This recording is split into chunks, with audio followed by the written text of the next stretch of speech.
Revisi Undang-Undang Nomor 34 Tahun 2004 tentang Tentara Nasional Indonesia masih mengundang pro dan kontra, terkhusus seputar perluasan jabatan sipil yang bisa dimasuki personil TNI aktif.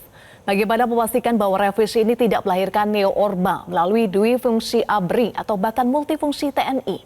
Untuk membahasnya sudah bergabung bersama kami Ketua Perhimpunan Bantuan Hukum Indonesia, Julius Ibrani. Selamat sore, Bang Julius. Selamat sore, Wondo. Eva, terima kasih. Ya, Bang Julius, pembahasan revisi Undang-Undang TNI oleh Panitia Kerja Pemerintah dan Komisi 1 DPR di sebuah hotel di Jakarta menuai protes. Apa kemudian respon Perhimpunan Bantuan Hukum Indonesia? Ya, pertama kami menolak tegas revisi ini. Ada fakta sejarah yang menegaskan bahwa TNI satu-satunya institusi yang belum menyelesaikan mandat reformasi.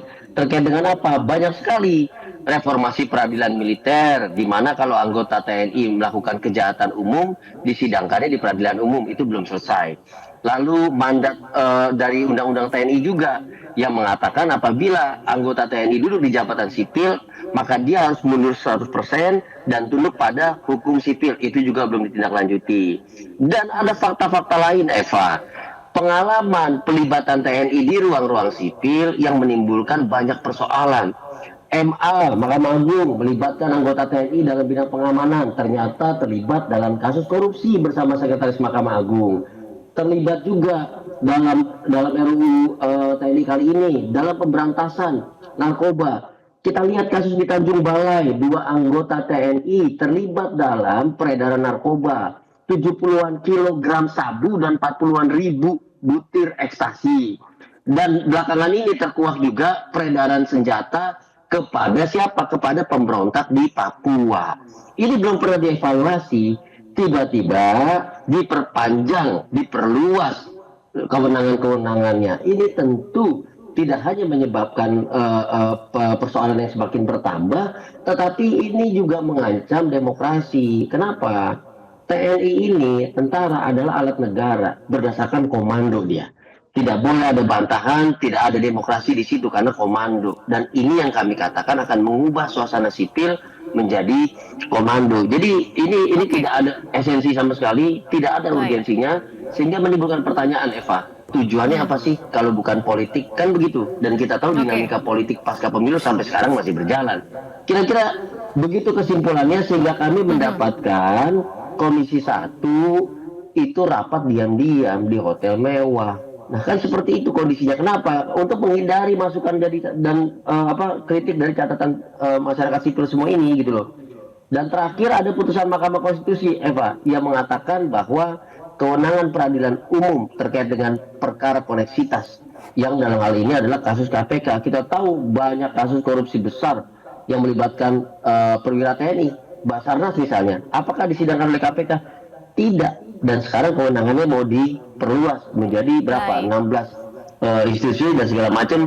Ini tentu menambah masalah-masalah baru lagi, kan begitu, Eva? Bang Julius, dari urgensi dan proses pembahasan kita masuk ke substansinya ya. Substansi berpotensi berubah di revisi Undang-Undang TNI dan kemudian memicu kekhawatiran dari sejumlah kelompok masyarakat. Mulai dari penambahan lembaga sipil yang bisa diduduki TNI sampai penambahan usia pensiun. Nah, kalau dari PBHI dari Anda, poin mana yang paling menjadi kekhawatiran? Tentu poin pertama tadi, mandat reformasi itu harus membedakan ruang mana yang menjadi ruang sipil, ruang mana yang menjadi ruang militer. Militer itu tidak boleh duduk di jabatan sipil sama sekali. Ketika dia duduk, dia harus pensiun total. Yang pertama. Yang kedua, dia harus tunduk juga 100% pada undang-undang sipil. Sehingga kalau dia melakukan tindak pidana, dia harus diadili di peradilan umum untuk sipil. Ini belum ada gitu. Jadi jabatan sipilnya mau dia ambil, tetapi ketika dia melanggar hukum, dia korupsi, konsekuensinya tidak mau diambil. Nah, ini tentu menjadi pelajaran bagi masyarakat kita untuk tidak menempatkan militer di jabatan sipil. Itu yang pertama. Yang kedua, ramai sekali difungsi sampai yang meramaikan difungsi disebut kampungan begitu ya. Jadi maknanya begini, apabila ada jabatan sipil diduduki oleh anggota TNI, maka di situ terjadi rangkap jabatan. Nah, rangkap jabatan inilah yang kita sebut sebagai dui fungsi. Padahal fungsi militer di situ adalah alat negara untuk tujuan apa? Operasi militer perang dan operasi militer selain perang. Apakah jabatan-jabatan sipil ini termasuk dalam lingkup operasi militer perang dan operasi militer selain perang? Tentu tidak. Maka tidak ada dasarnya dia di situ. Jadi disitulah letak melencengnya, disitulah letak fungsinya yang kita tahu sejak zaman Orde Baru zaman dulu, gitu ya. Nah, catatan lagi bagi kami adalah kita tahu dalam proses-proses peradilan yang melibatkan anggota TNI, ini banyak yang tidak terbuka. Lihat kasus Cebongan dan kasus Basarnas segala macam yang kita nggak tahu nasibnya seperti apa. Nah, ketika ini belum dievaluasi, belum dieksersis secara penuh, lalu terjadi penambahan, tentu ini menjadi masalah baru.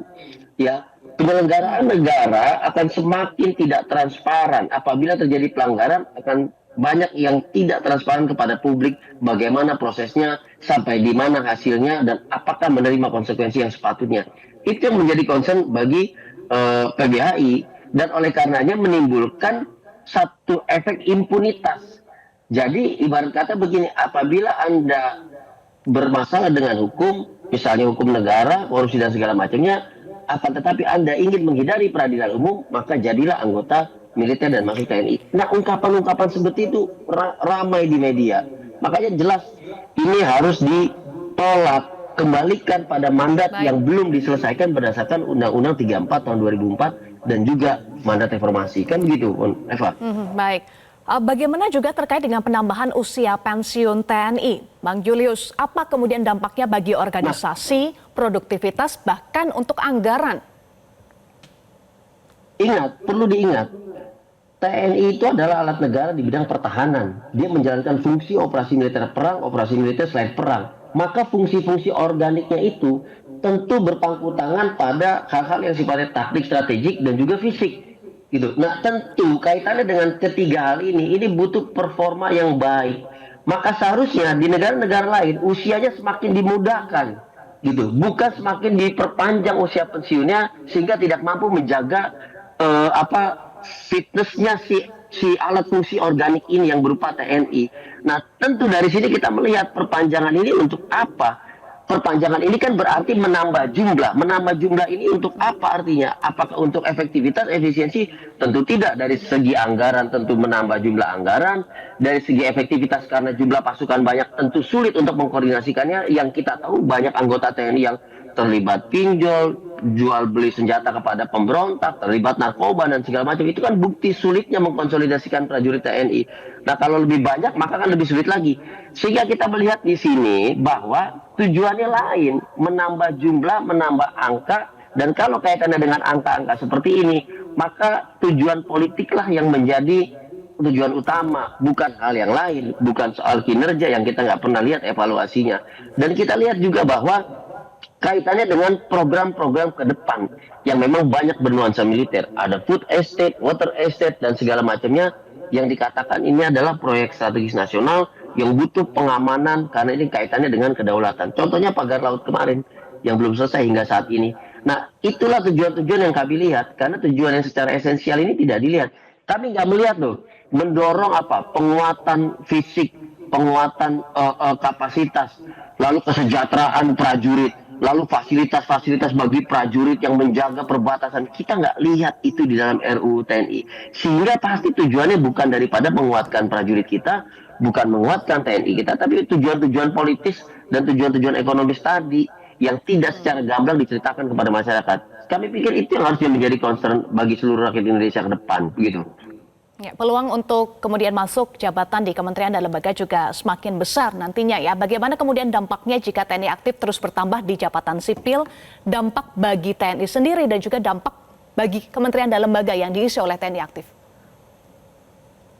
Ya, TNI dari awal dia dididik, kemudian dia ditugaskan untuk operasi militer perang dan operasi militer selain perang sebagaimana dimandatkan di Undang-Undang TNI, tentu berbeda marwahnya dengan fungsi-fungsi administratif kesipilan yang ada di kementerian dan lembaga.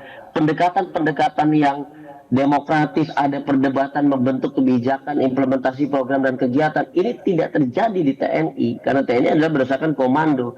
Jadi dari segi marwah dia berbeda, kemudian dari segi fungsi dia juga berbeda, dan yang terakhir adalah tentu ini menghambat jenjang karir bagi ASN yang selama ini merangkak dari bawah untuk mengisi jabatan-jabatan strategis.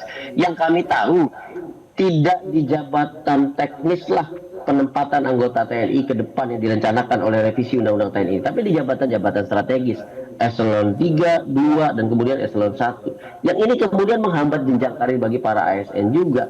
Padahal approach-nya berbeda, marwahnya juga berbeda, dan iklimnya juga berbeda, dan yang paling penting lagi apa tadi? Saya katakan, sepanjang belum diikuti dengan reformasi peradilan militernya, maka akan kebal hukum di situ. Setiap pelanggaran tidak bisa ditindak di ruang umum atau ruang sipil. Kembalinya kepada ruang militer yang kita nggak tahu itu tertutup atau terbuka. Sepanjang pengalaman kami lebih sering tertutup dibanding yang terbuka. Maka hilanglah demokrasi di situ, hilanglah pengawasan publik di situ, dan hilang juga partisipasi publik dalam setiap proses pemerintahan. Begitu, Eva. Ya, Bang Julius, revisi Undang-Undang TNI dibayangi protes dan kritik dari kelompok masyarakat. Sejauh mana kekhawatiran kelompok masyarakat didengar dan menjadi pembahasan dari Panja, atau mulus saja tinggal ketok revisi Undang-Undang TNI ini? Kami melihat dari awal naskah akademik tidak beredar. Padahal catatan dari kami banyak sekali. Yang terakhir putusan MK yang menegaskan koneksitas itu apabila ada tindak kejahatan yang melibatkan anggota TNI tetap diutamakan dan diserahkan kepada peradilan umum kecuali kejahatan perang. Itu putusan MK dan tidak diakomodasi di dalam revisi Undang-Undang TNI ini. Jadi bukan dari masyarakat sipil, itu dari Mahkamah Konstitusi. Nah, ketika hal-hal yang fundamental ini tidak diakomodasi, kami tentu curiga, kami tentu berasumsi bahwa ada tujuan lain, kepentingan lain yang mengkhianati mandat konstitusi, yang mengkhianati putusan Mahkamah Konstitusi. Sehingga ada pembahasan sampai keluar ke hotel, diam-diam, weekend begini, berarti memang ini akan segera difinalisasi. Modus-modus seperti ini terjadi di Omnibus Law Cipta Kerja, RUU KUHP, dan segala macamnya.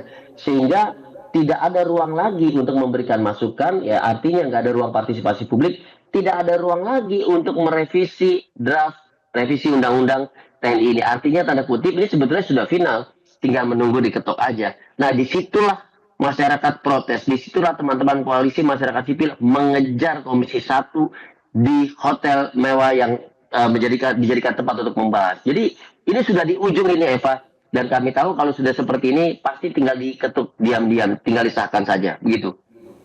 Kita lihat ya nanti bagaimana perkembangannya. Bang Julius, terima kasih. Ketua Perhimpunan Bantuan Hukum Indonesia, Julius Ibrani, sudah bergabung bersama kami di Metro hari ini. Jelajahi cara baru mendapatkan informasi. Download Metro TV Extend sekarang.